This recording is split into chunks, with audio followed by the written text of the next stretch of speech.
Assalamualaikum warahmatullahi wabarakatuh. Pada kesempatan yang baik ini saya akan mempresentasikan tugas akhir atau tugas UAS saya dalam mata kuliah pendidikan agama dengan tema agama dan hak asasi manusia. Adapun latar belakang pembuatan tema ini yaitu hak asasi manusia atau HAM adalah hak yang melekat pada setiap individu sejak lahir tanpa memandang latar belakang agama, ras, ataupun gender. Di dunia modern, HAM menjadi isu penting yang terus dibahas dan dikembangkan dalam berbagai perspektif termasuk perspektif agama, yaitu agama Islam sebagai salah satu agama besar di dunia, memiliki ajaran yang komprehensif tentang hak-hak dan kewajiban manusia. Al-Quran sebagai kitab suci umat Islam mengandung prinsip-prinsip yang menjamin perlindungan hak-hak asasi manusia. Rahmawati tahun 2017. Adapun rumusan masalah, yang pertama, hak untuk hidup dalam perspektif agama, yaitu dalam surat Al-Maidah ayat 32 menyatakan bahwa membunuh satu jiwa tanpa alasan yang benar sama dengan membunuh seluruh umat manusia, dan menyelamatkan satu jiwa sama dengan menyelamatkan seluruh umat manusia. Rumusan masalah kedua yaitu kebebasan beragama.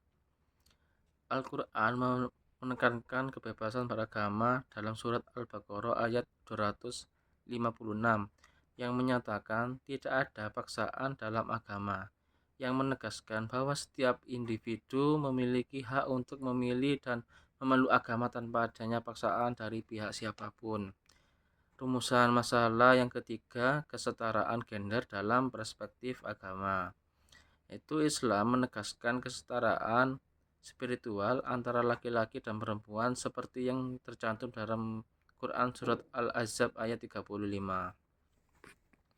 Di slide berikutnya yaitu tentang tantangan yang dihadapi dalam penerapan prinsip-prinsip HAM di agama Islam dalam konteks modern.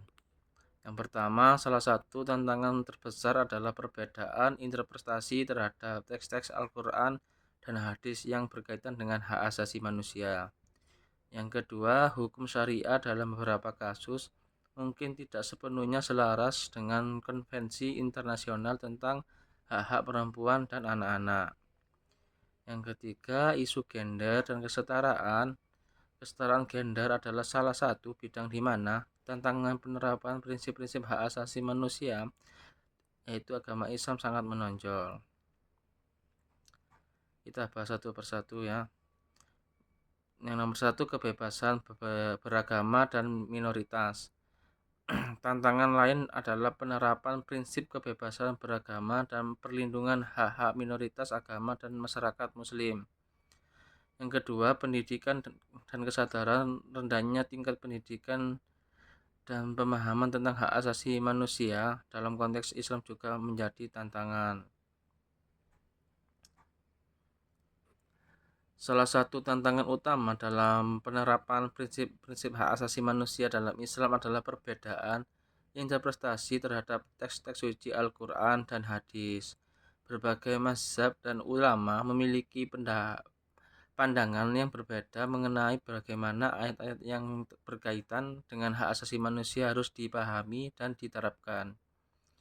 Pengaruh politik dan kekuasaan seringkali menjadi faktor penghambat dalam penerapan prinsip-prinsip hak asasi manusia dalam Islam. Elit politik mungkin menggunakan interpretasi agama untuk melegitimasi kekuasaan mereka dan menerapkan oposisi atau kelompok tertentu.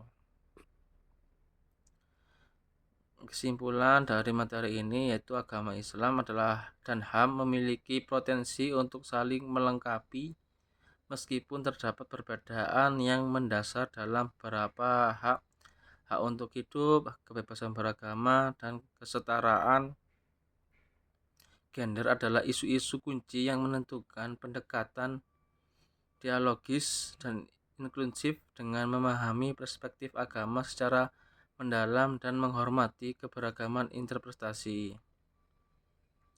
Kita dapat membangun masyarakat yang lebih adil dan harmonis, di mana hak asasi manusia dihormati tanpa mengesampingkan nilai-nilai agama. Mengatasi tantangan-tantangan dalam penerapan prinsip-prinsip hak asasi manusia dalam Islam memeluk dan pendekatan yang komprehensif dan inklusif. Pendekatan ini melibatkan dialog antar ulama, akademis, aktivis HAM, dan masyarakat luas, serta berfokus pada pendidikan, kesadaran, dan reformasi hukum yang berkelanjutan. Dengan memiliki prinsip-prinsip hak asasi manusia dalam Islam dapat diterapkan secara efektif dalam konteks modern, mementingkan perlindungan dan penghormatan terhadap hak asasi manusia bagi semua individu.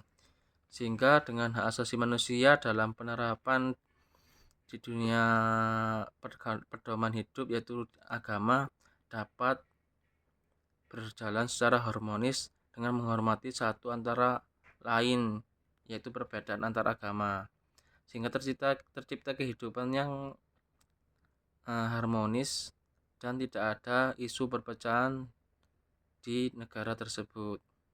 Demikian presentasi dari saya, kurang lebihnya mohon maaf.